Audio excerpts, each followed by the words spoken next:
Hello, and welcome to the Business Growth Show, where I interview successful entrepreneurs on all areas of business and how to utilize them for exponential growth. My name is Nathan Cassiotis. I'm a business growth expert, investor, and international speaker where I help business owners grow and scale to create wealth and freedom. Today, I have an awesome guest. Her name is Lauren Robson, and she's the director of Lilly Cosmetic Clinic, a registered nurse and advanced cosmetic injector with over 12 years of experience in the nursing field.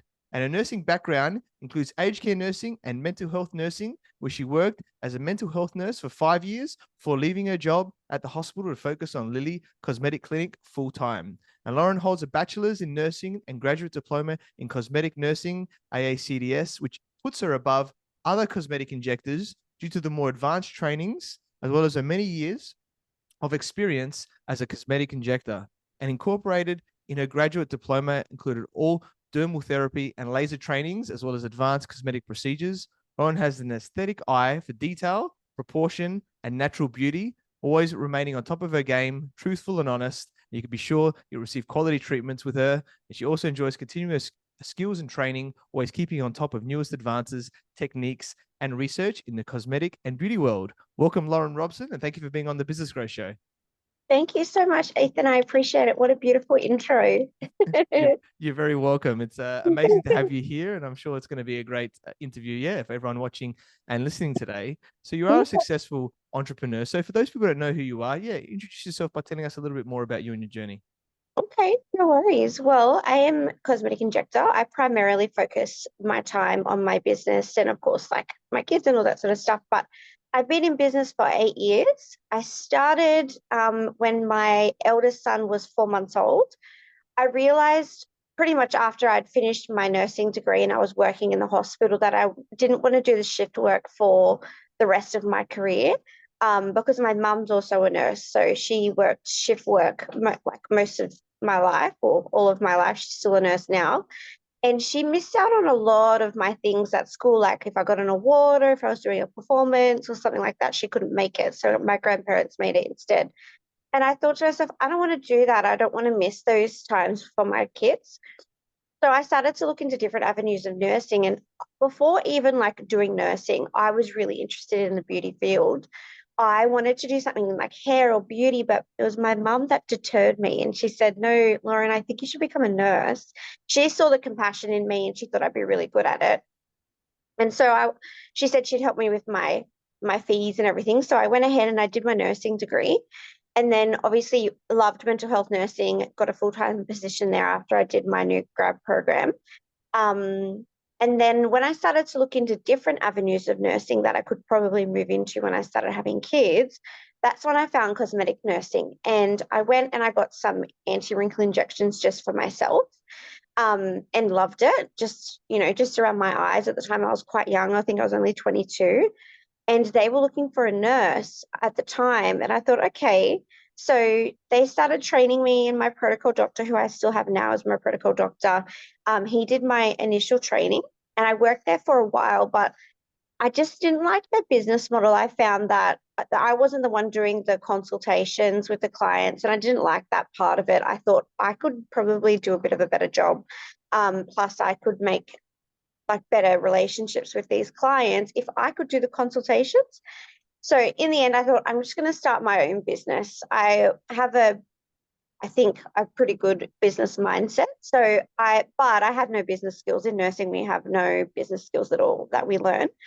So I went and I did the graduate diploma in cosmetic nursing through the AACDS, which is like probably the best one out there, I would say, from all of the research that I've done. And back when I did it, it was pretty unheard of that people went and did that. Like not many people were doing it, whereas now there's heaps of courses. So I did that, but I fell pregnant. So I left the injectables role that I was doing, and I stayed full time at the hospital until I had my eldest son landed. And then when he was 4 months old and I was off on mat leave, I was able to like get everything ready to start my own business, and I did. And it grew very quickly. And I loved that as well. I was able to pick my hours and everything. And I went back to the hospital when he was 6 months old, but only for a couple of days. So it still worked out really well. And then 12 months after I'd started, I was busy enough to leave the hospital completely. And I did. And it was the best thing that I ever did because my business just grew exponentially from there. It just like went off. And I was so happy that it worked out. Because sometimes you just don't know when it comes to business, like you've got no idea. So, it's been 8 years now. I've had another child, he's 5 years old now. His name is Austin. And in the 8 years, I've had to deal with a lot of things when it comes to business. I've made lots of mistakes and I've made lots of amazing, good, good choices as well. I've had to fire people in the past, two people in particular for theft, like a large amount of theft. And then there was a big change in the culture, and I had to do a lot of change within the business. But at the same time, I was going through a divorce. So it's been a hard journey. But 8 years later, here I am with a beautiful team of nurses and beauty therapists and massage therapists and everything in between. And business is really good. Even after COVID and everything, it's busy. It's up and down. You can't predict what's happening anymore. It's very different, but I think I'm quite resilient. So, I'm just kind of rolling with the waves or the punches or however you want to look at it and just doing the best that I can. And yeah. So I love it. I absolutely love having my own business. I love doing the injectable side. I love educating. I do a lot of education with my team. I'm really big on personal growth as well as growing my team. And yeah, so that's where I'm at so far. Yeah, awesome. Thanks for sharing that story. And yeah, I'm sure a lot of people, can relate from, doing something and then, yeah, going out there, doing it yourself and then making that big leap and, doing it full time. And then, yeah, obviously you've had a lot of challenges, along the way and built that resilience from, like you said, theft, having to get rid of, two people in the business and, divorce, a lot of challenges, family things. You definitely, yeah, as women, especially with the children's side, definitely have to juggle a lot of, let alone the additional challenges that come with that. Yeah. So let's talk a bit more about the resilience side around that, right? So like, you know, what strategies or what do you use to, I guess, maintain, the resilience during tough times and especially these, really tough times? Um, I've got a really good support network, and it probably was a little bit better before I went through the divorce because people picked sides, which was really hard. Um, but I feel like I've got a lot of life experience that has helped me with resilience. I lost my father when I was really young to suicide. So I had to learn a lot of resilience after that because I pretty much lost my mum at the same time. She couldn't really function as well as she used to. So I think my life experience has helped with the resilience side of things. I also make sure that I give myself like a lot of self-care. And when I say that, I don't mean like going off and having spa days. I mean like proper personal growth. I see a psychologist on a regular basis, and I have for years. Um, I've had other psychologists and counselors in the past, like even towards the end of my marriage, we had marriage counselors. So I find that really helps with the resilience and learning different strategies to get through difficult times. Um, but yeah, I think they're the main things, and just giving myself a little bit of self-compassion, trying to understand my feelings and why I'm feeling a certain way and how I can use that for growth rather than looking at it from a victim's mentality. So yeah, I think a lot of it comes down to what I do currently for myself, and my life experience. Yeah. They're the things. Yeah. Yeah, I love that.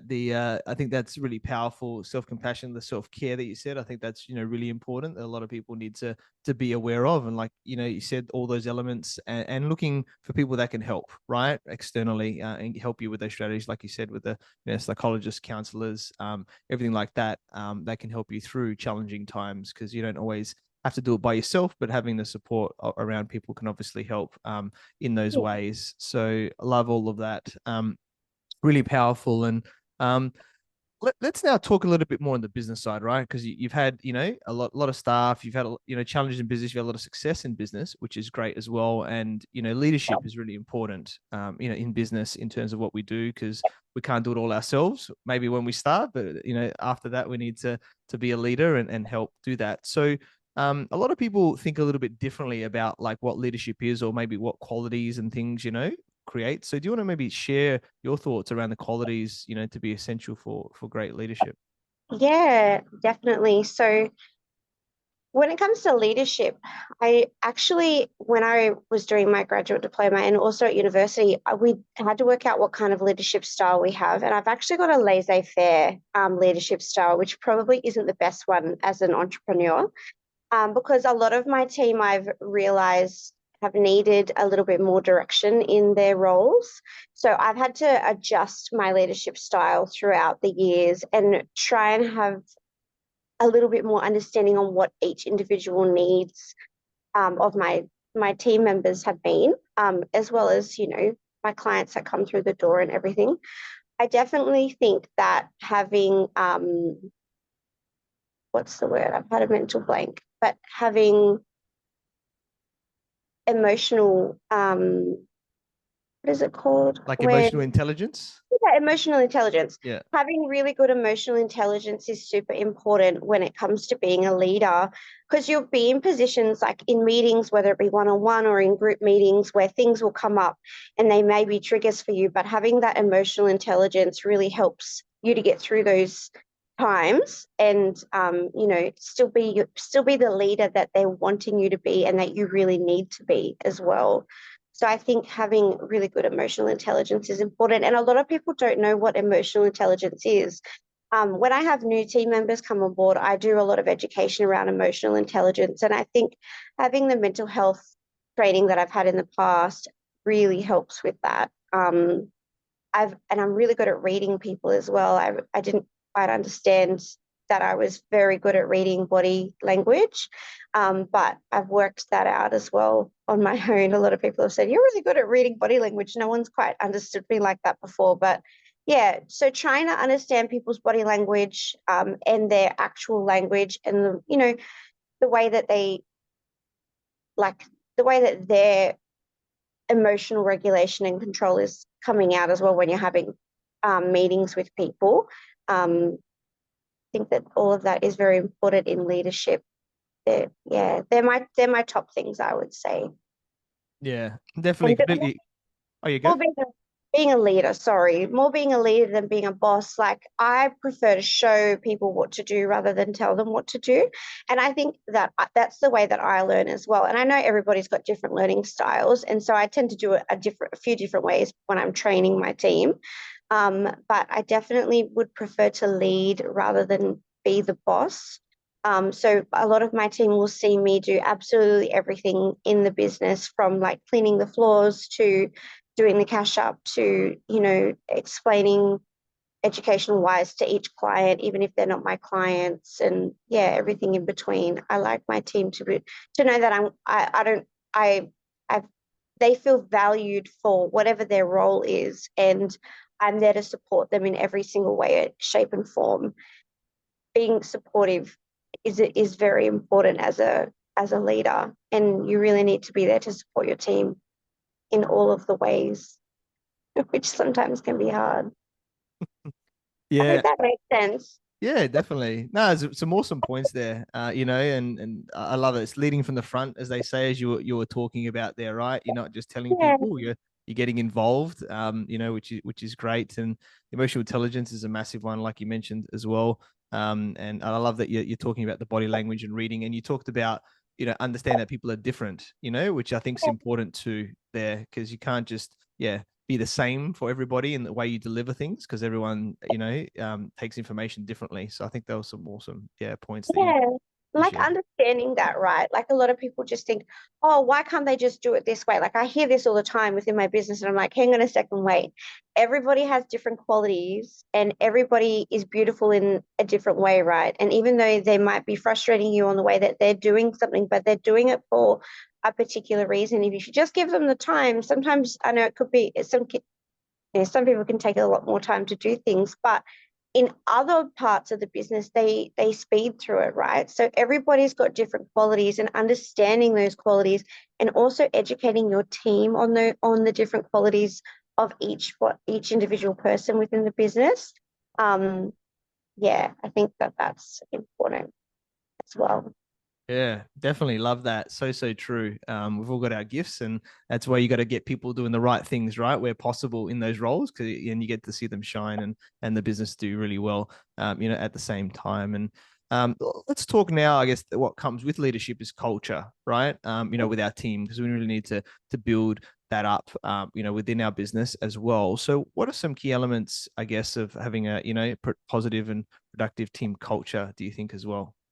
Yeah, I found that having a really good team culture always comes from the top. So whenever I'm not in the business for a long period of time, such as like if I've had surgery, and just recently I've had spinal surgery, so I've been off for a couple of weeks, or I've gone on a longer holiday, I find that the culture starts to break down slightly, even though I've got really good team members that are leading at the time. It's still different when I'm there. It's a little bit better. So ways that I work on the team culture is to have regular meetings, group meetings. I do team member of the month. I do education at every single meeting. We do a team building experience like within the meetings every single time. I try to do like team building days out at least once a quarter. Sometimes that can be hard because everybody's got their own schedules. But I do try my best to do that. And I always do a really awesome Christmas party. And whenever we've got awards ceremonies, I try to take the entire team if I possibly can. Like, of course, permitting that they're available on that time. But, awards ceremonies, we get nominated often for awards. So I like to take the entire team so that they all feel very valued. And then having the one-on-one meetings with them as well, and just, reminding them how important they are in the business, no matter what their role, just going through what's going on in their life, and then how that's reflecting on the way that they are within business. And I think just them to know that they're always got me as a support, and for them to look at me as their leader and not as their boss is very important. And I think that helps with my team culture a lot. And I think too, because I've got a really bubbly personality, sometimes I might come across as a little bit ditzy, but I definitely have a very like smart educational background. But I think just my personality is a big influence on my team culture. And I think that comes down to a lot of businesses. I've had people walk in the doors and say, wow, you guys, like, it's just so much fun in here, like clients or reps or whatever. A lot of the reps say that's their favorite place to go because they always know that they're going to get the most genuine type of people that come through. And I want my team members to be as genuine as possible as well. And I find that really, really helps with the team culture when everybody can be as genuine as possible, be like who they are, and show their best work. I think that really helps. Yeah, awesome. Love that. And I'm sure that's one of your key values, right? And the value is really being demonstrated. It's not just something that you have on a wall. It's there in the business. So it's testament to you and the team for doing that, and the confirmation that you get when people confirm that as well. And I'd love to hear from your perspective, whether it's learned, experienced or learned around maybe toxic people that are butting heads a little bit, right, in a business, and how to deal with that, because you want to make sure that you have a good culture, and sort of how to navigate that if you see some challenges happening between team members. Yeah, that can be really hard. So I am not one, I'm not shy, and I can be quite confrontational. I can be confronting at times. Like, I'm not afraid of confrontation. That's the word that I was looking for. So what I tend to do is, if I'm seeing it like right in front of me, I'll bring it up straight away. I'll pull it up immediately. I do it with my kids as well. And I'll bring it to the attention on what I can see, and try to get them to understand how it's making the other person feel. If it's something that's behind the scenes, I generally will bring it up one-on-one with the team members first. I'll try and see if they can work it out themselves, obviously by giving them some, tips and tricks and education on, emotional intelligence, which is super important. And hopefully get them to sort it out themselves. But if they can't, then I have in the past brought them together in a meeting with myself and brought all of that up. And I tend to come down to, and it could be just like, all of my psychology background and mental health background, but coming down to like the the values behind the individuals, but the emotions behind it as well, and how each other is feeling, and get them to understand how these behaviors or whatever is going on makes the other person feel, and how they might be able to better that behavior. So yeah, sometimes though, I can't see it. Sometimes there's been times where there's been toxic behavior happening within the business, but and this is when it came to the theft, right? I didn't see it because I had a lot of trust in them, and there were people that I really trusted, and they were very sneaky about it because they knew me very well. So sometimes it can be very hard, and it's been a very hard lesson of mine to not be as trusting of people as you think you should, as you think you can be, and just to be wary of people, which is a sad thing for me to say, because I might just be a little bit ditzy and a little bit naive. I definitely am not as much as I used to be, but you want to have trust in people, right? But not everybody wants to see you win. And I've learned that the hard way. And that's been really hard for me to learn. That's been a hard lesson to learn. So since then, I've made sure that I really monitor the behavior and be a little bit more available for the team members, just in case there is toxic behavior starting to arise, so that I can nip it in the bud early, so I don't end up having the same problems that I've had in the past with theft and team members not getting along, and staff not doing the right thing by clients, or there's so many things that can go wrong in business. But just being more available and having more one-on-one conversations with people to really quite understand what's going on beneath the surface of the business, rather than just what's going on over the top, and the basic runnings of the business. Yeah, great points there. Love it, and showcasing, some key areas there of culture, and then the toxic side. And one of my coaches says, trust but verify, right? Like you can trust Yeah, people to an extent, but don't just solely trust them. You got to verify things and make sure they're doing things, which is what you've had to learn a bit the hard way. But I'm sure now you've put some good things in place to help that, going forward. I found that I didn't really have enough policies and procedures in place, because these people were friends and family that I'd known for years.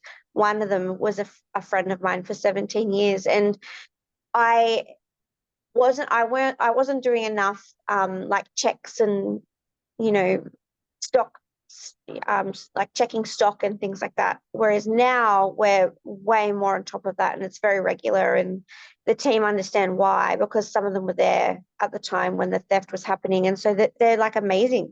They've been amazing about it. But policies and procedures, a lot of people think, oh, my business is small, I don't really need that. I'm telling you, you do. You definitely do. Even if it's like just a basic of how to do something really simple, and having that written down somewhere for them to be able to access is very important. And then having big policies and procedures around what you expect of them when it comes to like money or stock, or the way that they communicate with clients. I think that that's really, really important in all businesses, no matter what kind of business you have. I think it's important to have policies and procedures around that. So, yep, hard lesson for me. I didn't even have my own HR like support back then. I was like, I don't really need that sort of stuff. But now I use EmploySure, and they've been the most amazing help through, sacking the staff that I've had to sack, and dealing with other things that have arisen. Like they're little things that I think I could probably deal with myself, but just having them to contact, and they're a 24/7 business, which is great. Just having them to be able to contact for advice is awesome. So yeah, I highly recommend that to people that don't have their own HR. Yeah, awesome. Love it. Great points. And like you said, you might not be big enough to do that, but you can always outsource things and get partners like Employee Sure, depending on what you need in the business. And let's talk more around mindset now and mindset growth, right? Which I know you've been talking a lot of, already about, and you're big on in personal development. And I think mindset's, extremely important. We can me being, coach mentor, I can teach the same thing to 10 people. We get 10 different results. And a lot of the time, it's because of the mindset that comes into that. So do you want to maybe just start off and just say maybe what practices or what do you do to foster, like a growth mindset, for yourself and even for your team as well? Yeah, so I am really, really big on education, whether that be like simple education on skin and in my situation, right? Like skin is a common theme that we always have to brush up on. So whether it be education on skin or how to run a business or personal growth, I'm always really big on educating and following up on new education, always being like on top of that. So when it comes to my mindset, I do a lot of that. And I also do a lot of um, um, like meditation, but there's another one that I can't think of. Oh, why am I having mental blanks today? It's all right. You might have to meditate and then it might come to you from there. Yeah, it's like it's a form of meditation though. It's when you manifest. I do, oh my goodness, how did I not think of that word? I do a lot of manifesting. I think manifesting is really important. But not only that is like with mindset, is trying to understand where you are now and where you want to be and writing it down and all of that sort of stuff. I know it seems very basic, but it's important to do those things, but also to, again, have that self-compassion in case you don't get there. So 5 years ago, like this is an example of mindset and to have self-compassion. 5 years ago, my goal was to have two other clinics by now, one in Newcastle and one in Canberra. And that was what I wanted to do. But this was like between the two COVID lockdowns. I didn't think we were going to go into another lockdown. I had just renovated this brand new clinic and we went into lockdown the week after we had opened. So we were forced to shut down again, and I was left with nothing. I'd spent all of my savings on renovating this business, and we'd gone into lockdown, and I had a whole family to look after. I have two kids and a husband who didn't work at the time either because he was a stay-at-home dad. So we made our way through COVID, which was great. And then we've also had this financial crisis. And in that, I had the theft and I had the divorce. And then I found out that my son has a disability. So 5 years later, I've had to stop and look back and understand and give myself that self-compassion that it's okay that I don't have those other two clinics now and that I've gone through a whole lot of shit. But to reevaluate those goals and then, maybe in 5 years from now, I'll have those two clinics and eventually I'll get there, right? Because I've got that mindset and I'm genuine and I am a go-getter and I'm constantly thinking about how I can better myself and better my business, better my staff and get myself into a better situation so that I can be able to open those two clinics, those extra two clinics. But yeah, hopefully Yeah. that answers your question. Yeah, definitely. I think it's a great example, right? And Yeah, you can look at the positive side. You didn't lose everything, right? You've still got yeah, the clinic, and you may not be exactly where you want to be, but you kept the foundation there, and you're working towards bringing it back up, right? In that way yeah, there. So I yeah. think some great mindset elements there, and a great way to look at it. With that compassion side. I don't know if this happens for you, right? But sometimes with people, you can have criticism, right? Constructive criticism, if you want to call it, right? Where people are like, oh yeah, And this, I guess I've dealt with this a lot being like a sport, right? I've played a lot of soccer and tennis. So I was always sort of saying, you got to do this better. You got to do this better. And I see it as like awesome, right? Like, but, because I'm like, I know where I need to improve. But some people don't necessarily like that. It's like, why are you telling me where I'm not doing that good, right? In terms of what I'm doing, everything like that. So I'd love to know how you think about this. If someone's telling you, in whatever context you're not doing something right or where you can improve, how you can take that on board to help with your mindset and then help with improving yourself as well over time. Yeah, absolutely. I mean, that happened a lot in K2, right? Where there were people saying, oh, you should understand your numbers better. You should do this within your business. You should do this with your team members and all the rest of it.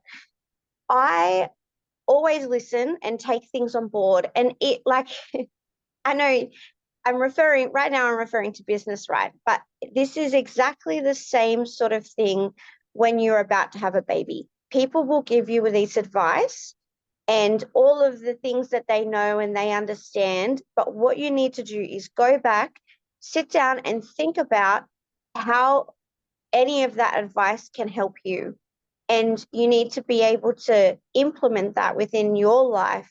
And don't feel bad if you can't implement everything that they've told you, because some things are just not going to work for you, whether it be in business or whether it be having a baby, because no businesses are the same, no two and entrepreneurs are the same, no two babies are the same. Like, it's you just have to reevaluate what you've learned and implement what you can. And then even some of the advice that you've been given might be better for you later on in the future. And you just don't know that yet because you're growing, you're still growing. So maybe your mind isn't ready for the advice that you had been given. I know that I'd been given so much amazing advice back when I was doing the K2 stuff. And at the time, I just wasn't ready for it. Like I just wasn't in that mindset to be using that advice. Whereas now I am. And things are definitely better. And I've grown and I've been able to like implement those things. So I think when you give an advice, whether it be constructive criticism or even like nasty criticism, take it back, think about it, take the emotion out of it, really try and understand what they're trying to say and see if you can better yourself from there. Yeah, love that. So true. Really, really powerful. And yeah, I have some interesting conversations with my wife sometimes like this as well, where I'm like, you could do this a little bit better, but she's getting better at taking it constructively. In terms of those Yeah, ways, it's I guess people are built differently, but I loved how you said take the emotion out, see what you can implement, maybe right now or for later, like you said, depending on what stage you're at, and whether that's business, or kids and everything like that there, which is really, really powerful. So love all that element there. Let's really talk about coaching mentoring now, right? Because I think coaches and mentors is really important in my journey. But I'd love to know from your perspective how important coaching mentor has been for you in your business and your life and what it's helped you to achieve. yeah. So coaching and mentorship, I think, is very, very important for anybody, no matter how good they are in business. You can always be better. So I have been following Kerwin for a very long time, and he's probably been the biggest mentor like throughout my entire career. And it wasn't until I'd done NISI twice, and I'd implemented all of those things that I'd learned, but I hadn't had a proper coach until I joined K2. And there are amazing coaches within K2. Even the leaders on your table are amazing mentors and coaches. And so every time I've had a coach or I've had somebody coach me, I have noticed that my business or my personal growth has increased a lot, like quite exponentially, especially when I was in K2. Business was amazing, but at the time when I was in K2, I had all those other things happen within my life, and it was really hard to implement a lot of the stuff that I was learning. So I'm implementing a lot of it now.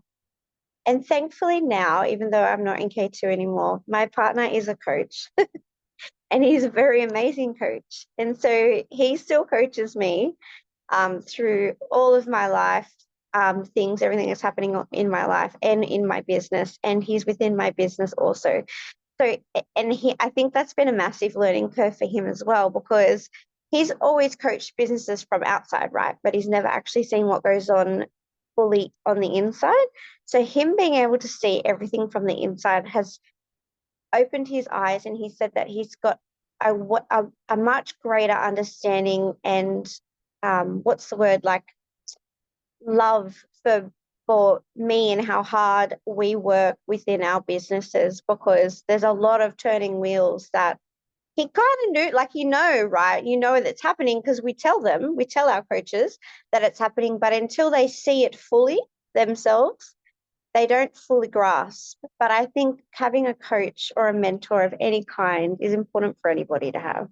So if they don't have one, I suggest getting one, even if it's just a couple of sessions with a coach or a mentor, just to see if they fit with you. But I've found that whenever I do have a coach or I get some sort of coaching, I improve in a lot of different ways. Yeah, awesome. Yeah. Love that. Really, really powerful. I completely agree. It's like a shortcut, right? And help you to move forward quicker and see things that you don't see. So love that. Yeah, being so powerful, Lauren, what you've shared with us today. And I guess as we're starting to wrap up, what one key piece of advice would you like to give to all the entrepreneurs watching and listening today? One big key piece of advice would be to probably give yourself a little bit more self-compassion and try and understand. And I know, like, this could just be the psych nurse in me, right? But try and understand where you are mentally and how you can evolve mentally. And that includes emotional regulation, that includes self-compassion, self-worth, self-growth, so many different things. Understand where you are mentally and how you can grow mentally, because that will improve everything within your life, from your home life to your business life to your personal life to your relationships with your friends. If your mental state is at its optimal, and if there's ways that you can grow your mental state, then everything will improve. Yeah, awesome. Completely agree with that. Great points there as well. And yeah, we connected to our networks. I learned about your awesome journey from, being in nursing to founding Lilly Cosmetic Clinic. You're an amazing woman, so knowledgeable, so much gold that you've shared with us here today. I'm sure you continue to help people, receive quality treatments. And very grateful we connected and look forward to work with you as well. So, Lauren, how can people find you and get in contact with you? Oh, yeah, of course. So you can find me on social media. That's where I am most of the time. My handle is Lilly Cosmetic, Lilly Cosmetic, no S on the end. Or you can type in Lilly Cosmetic Clinic on Google and you'll be able to find us there. We're also on Facebook. Yeah, that's the best way to find me. Lilly, Awesome. Lilly. Lilly, by the way, is not my name. Obviously, my name is Lauren, but it was my dog's name, and that's where I got the name from. So Lilly Cosmetic Clinic is where you can find me. Yeah, beautiful. I love that. All the story, there's always a story behind it. And yeah, definitely check out Lauren there, Lilly Cosmetic Clinic, on all the social platforms, as well as her website and that there. And yeah, reach out, because definitely knows her stuff, as you can see, and has a lot of authenticity and great with her team and everything like that. I'm sure you have an amazing experience there. So it's been a pleasure interviewing you today. And thanks for being on the Business Growth Show. Thanks, Ethan. I really appreciate your time.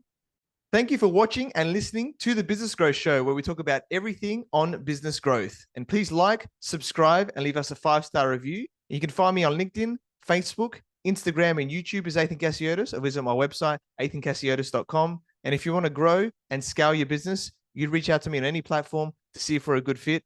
So until next time, remember that our business grows where we learn skills and take action using them in spite of fear. So let's create wealth and freedom together.